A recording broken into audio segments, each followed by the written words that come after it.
आज हम लोग स्टार्ट करने जा रहे हैं क्लास 12th फिजिक्स का one of the important chapters that is current electricity. ठीक है, इस चैप्टर में हम करंट के बारे में पढ़ेंगे, ओम्स लॉ, रेजिस्टर, उसके बाद किरचॉफ्स लॉ और लास्ट में इलेक्ट्रिकल इंस्ट्रूमेंट्स के बारे में पढ़ेंगे। अब ये जो चैप्टर है वो जेई मेन, एडवांस और नीट सबके लिए काफ़ी इम्पॉर्टेंट है, क्योंकि लगभग हर साल जेई में और नीट में इससे सवाल आता ही आता है। प्लस इस चैप्टर में जो आप कॉन्सेप्ट सीखने वाले हैं, ओम्स लॉ कह लें या किरचॉफ्स लॉ, ये कॉन्सेप्ट आपको आगे के चैप्टर्स में भी काम आएंगे, जैसे कि मैग्नेटिक इफेक्ट ऑफ करंट या अल्टरनेटिंग करंट वगैरह में। ठीक है, तो आइए स्टार्ट करते हैं। करंट इलेक्ट्रिसिटी में सबसे पहले हम लोग समझेंगे या डिफाइन करेंगे करंट को। What is current? देखिए, current is defined as time rate flow of charge through a cross section. कैसे डिफाइन करेंगे? Time rate of flow of charge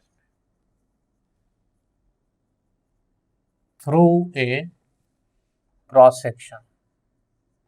That means कि current is always defined for a cross sectional area। अब इसको mathematically कैसे लिखेंगे? तो चूंकि ये रेट है तो रेट दो तरीके से डिफाइन होता है, एवरेज और इंस्टेंटेनियस। तो अगर हमसे पूछा जाए कि एवरेज करंट का क्या डिफिनेशन है, तो एवरेज करंट को हम लोग लिखते हैं I average is equal to delta Q upon delta t. ठीक है, delta Q upon delta t में delta q is the amount of charge crossing through a particular cross section in delta t time. मान लीजिए ये area है, area of cross section किसी conductor का है। ठीक है, ये वायर का एरिया ऑफ क्रॉस सेक्शन, और इस एरिया ऑफ क्रॉस सेक्शन से delta Q charge delta t time में क्रॉस किया। हम कहेंगे कि यहाँ से जो एवरेज करंट पास हो रहा है वो है आपका delta Q by delta T. इसी तरह से अगर हमसे बोला जाए इंस्टैंटेनियस करंट, तो इंस्टैंटेनियस करंट कैसे निकालेंगे? तो that I will be equal to D Q by D T. ठीक है, इसी में एवरेज करंट में अगर हम लिमिट लगा दें delta T tends to 0, then this thing will convert to D Q by D T. तो ये बताता current at a particular time. अब जैसा कि आप करंट का देख रहे हैं, डेफिनेशन ये हो गया क्यू बाई टी या delta Q by delta T. तो करंट जो है, पहली बात तो ध्यान देना है कि स्केलर है, इसका डायरेक्शन होता है बट स्टिल ये स्केलर क्वांटिटी है। क्यों? क्योंकि ये वेक्टर लॉ ऑफ एडिशन को फॉलो नहीं करता है। दूसरा, इसका जो एसआई यूनिट होता है वो एम्पियर होता है, एंड 1 एम्पियर जो होता है वो 1 कूलम पर सेकेंड हुआ। ठीक है, तो coulomb per second is ampere. अब I equal to D Q by D T से आप थर्ड पॉइंट ऐसे समझिए कि अगर आप Q और T का ग्राफ बनाएं, ठीक है, किसी क्रॉस सेक्शन से चार्ज फ्लो हो रहा है और अगर QT का ग्राफ बनाएं तो स्लोप ऑफ जो QT कर्व होगा ये आपका करंट बताता है। D Q by D T का मतलब यही होता है। इसको यूं समझिए कि मान लीजिए ये T है और ये चार्ज है। ठीक है, अब charge flowing through a cross section अगर ऐसे कुछ दिया हुआ है, ऐसे समय बढ़ता जा रहा है, उसके साथ चार्ज जो क्रॉस कर रहा है वो इंक्रीज हो रहा है, तो इसका जो स्लोप आएगा, ये जो tan थीटा होगा I, that tan theta is the current. अब चूंकि ये स्ट्रेट लाइन है तो इस केस में स्लोप कांस्टेंट है, तो करंट भी कांस्टेंट है। बट अगर ये मान लीजिए पैराबोला होता या हाइपरबोला या कोई भी कर्व होता तो इसका स्लोप हर एक पॉइंट पे डिफरेंट होता, तो करंट भी हर एक पॉइंट पे अलग अलग आता। अब ये हो गया हमारा थर्ड पॉइंट स्लोप का। फोर्थ पॉइंट देखिए, D Q is equal to क्या लिख सकते हैं?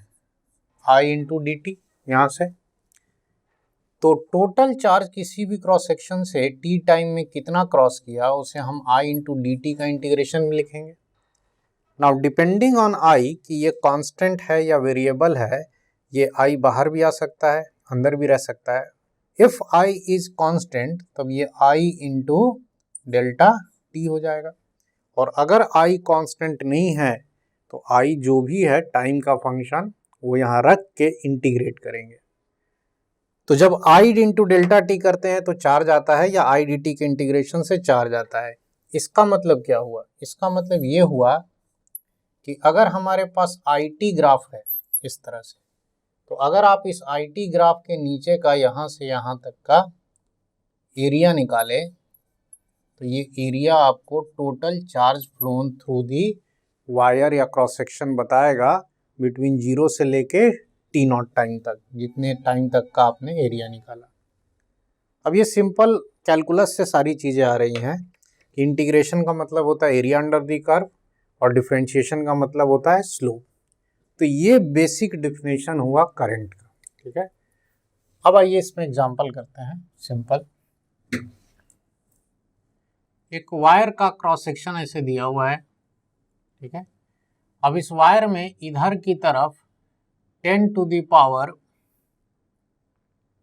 16 इलेक्ट्रॉन जो है इधर गए। तो आपसे पूछा जा रहा है कि इतने इलेक्ट्रॉन इन 2 सेकेंड क्रॉस किए हैं, तो इससे करंट कितना पास हो रहा है और किधर पास हो रहा है।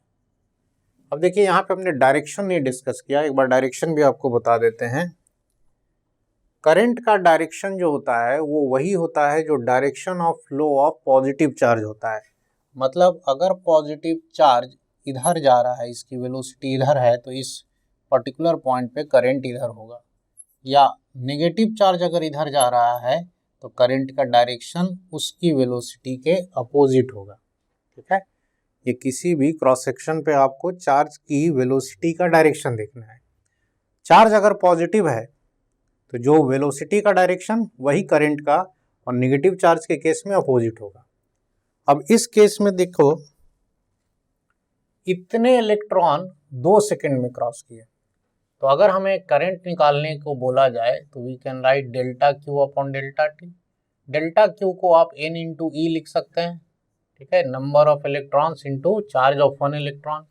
ये हो गया 10 का पावर 16 इंटू 1.6 इंटू 10 का पावर -19 डिवाइडेड बाई 2 सेकेंड, ठीक है।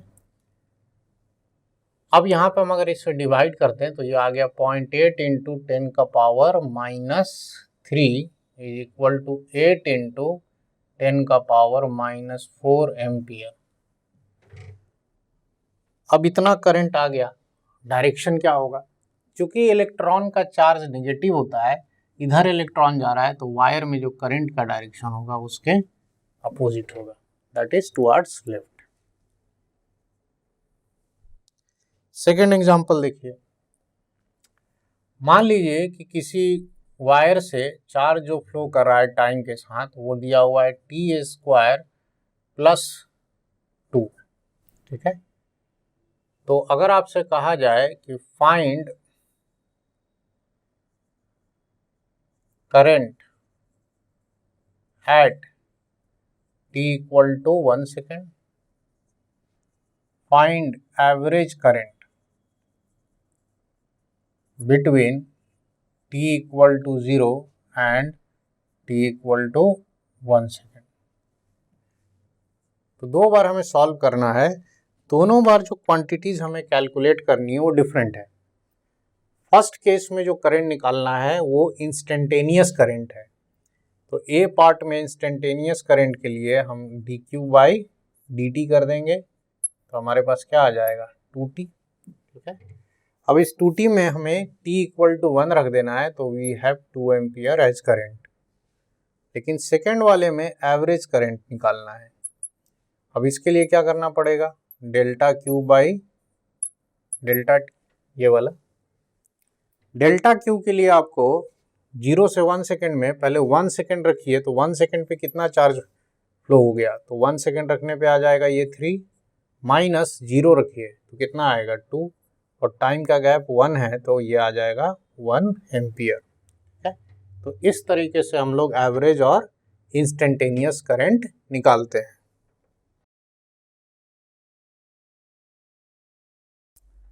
आइए नेक्स्ट एग्जांपल देखते हैं। मान लीजिए क्वेश्चन में ऐसा कुछ दिया हुआ है, current flowing through a wire is I equal to 4 minus T. ठीक है ना, करंट दिया हुआ है 4 माइनस टी। अब ये करंट वेरिएबल है, तो पूछा गया है find charge phloem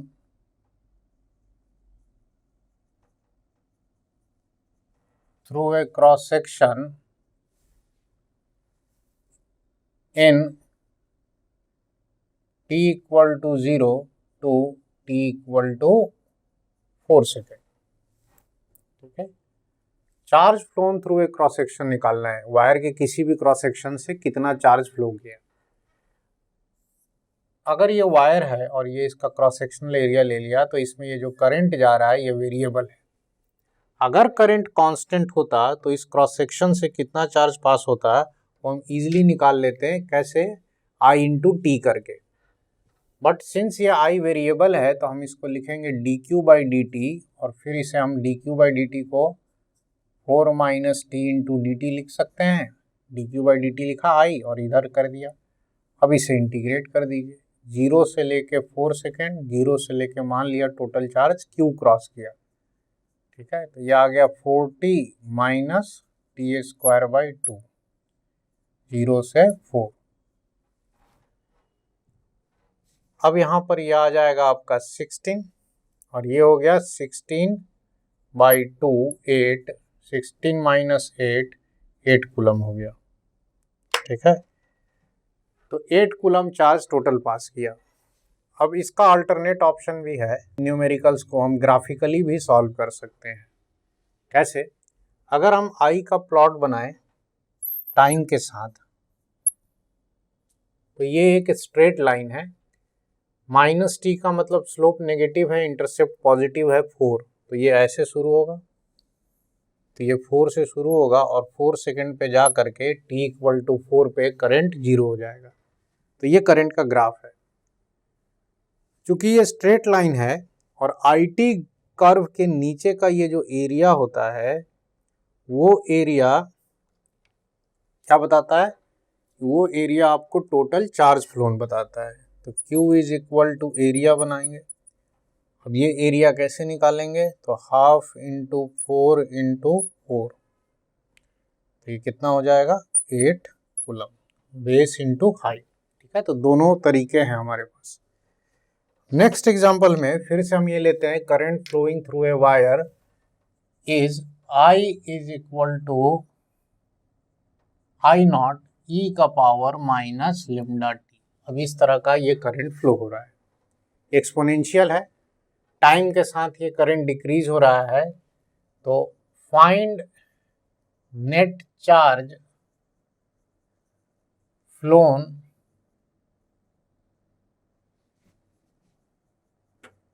through any cross section area. ठीक है, नेट चार्ज कितना फ्लो करेगा किसी भी क्रॉस सेक्शनल एरिया से अगर करंट इतना है तो।